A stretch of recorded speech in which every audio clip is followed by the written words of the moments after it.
Welcome back. Today, we're diving into a topic that is, no joke, one of the most critical pieces of the entire AI puzzle, your containerization strategy. This is really where the high-flying ideas of AI meet the ground-level reality of making it all work day in and day out. Okay, before we get started, we have to go through our mandatory disclaimer. This is Module 9 of a 15-module tutorial on using private cloud for AI initiatives, advantages, disadvantages, and trade-offs. Is an overview based on a comprehensive report by Virtualization Options LLC and offers only general guidance, is provided without warranty, and is not legal or financial advice, and, as such, it is recommended that you discuss any proposed actions with your financial, technical, and legal professionals before taking action. And these modules only discuss a fraction of the information in the full research report. All right, with that covered, let's get into the good stuff. So here's our game plan for today. We're going to kick things off with the big problem AI deployment presents, then we'll look at how containers come to the rescue. After that, we'll talk about wrangling those containers with Kubernetes, lay out a blueprint for a real AI container platform, and wrap up with the must-know practices to make it all work. Let's start with the fundamental headache, AI's deployment dilemma. You might think training the model is the hardest part. But a lot of the time, the real nightmare is just getting that model to run the same way twice, anywhere outside the cozy environment where it was born. So, what's the deal? Why is this so ridiculously hard? How can a data scientist have a perfectly working model on their machine, but the moment you try to move it to production, it just breaks? Well, the answer is this mess of dependencies. See, it's never just the code. You've got these specific AI frameworks, which rely on very particular CUDA libraries, which in turn need exact hardware drivers on the machine. You change one tiny thing, maybe update a driver, and the whole thing can just collapse. It's an incredibly fragile ecosystem. And that fragility brings us directly to the solution. To fix this whole portability and consistency nightmare, the industry has really embraced one standard approach: containers. So what is a container, really? The best way to think about it is like a shipping container. It doesn't matter if it's on a truck, a train, or a ship, the cargo inside is protected and standardized. A software container does the exact same thing for your code. It packages up the application and every single one of its dependencies into a neat little box that runs identically, well, everywhere. Now here's where AI containers get a little wild. A normal web application container might be a few hundred megabytes, which is pretty manageable. But an AI container, we are talking 5 to 20 times gigabytes.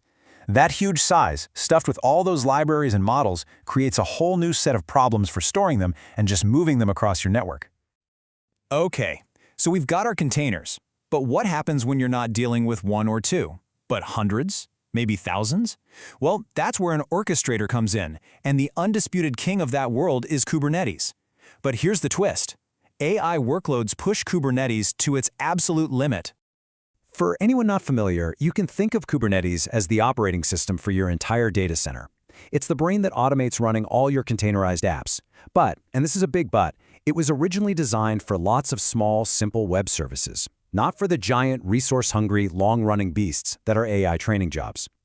And this slide really lays out the core issues. First, Kubernetes doesn't even know what a GPU is out of the box. It needs special add-ons just to see them. Second, AI jobs need access to enormous datasets on super-fast storage, which has to be plumbed in just right. And finally, AI training is the polar opposite of a simple web request. These are stateful jobs that can run for days, and they have to be able to survive a failure and pick up where they left off. So plain vanilla Kubernetes just isn't going to cut it. So, to solve all those problems, you can't just install Kubernetes and call it a day. You need to build a purpose-built AI container platform. Let's take a look at what that blueprint actually involves. A really solid AI platform has 5 key components that all have to work in harmony. It starts with a container registry robust enough to handle those massive images. That registry then feeds the GPU worker nodes, which are the muscles of the operation. The whole thing is managed by the Kubernetes control plane, which gets its data from a storage provisioner. But the real secret sauce, the magic ingredient, is that last piece: specialized training operators. These are basically add-ons that teach Kubernetes how to speak AI. Okay, for our last section, let's talk about putting this blueprint into action. Because having the right architecture is great, but running it effectively day-to-day means you have to follow some essential best practices. Let's walk through 4 practices that are pretty much non-negotiable. First, optimizing your image layers. This isn't just for tidiness. It makes caching way more effective, so your jobs start faster. Second, you have to set resource requests and limits. This prevents one greedy job from hogging all the GPUs and starving everyone else. Third, using node affinity is like being a smart traffic controller, making sure pieces of a distributed job that need to talk to each other are physically close on the network. And finally, checkpointing to persistent storage. This is your lifeline. If a job fails after 3 days, this is what saves you from having to start all over again from scratch. So to wrap it all up, this quote from the report just nails it. A solid containerization strategy. It isn't just a tech stack choice.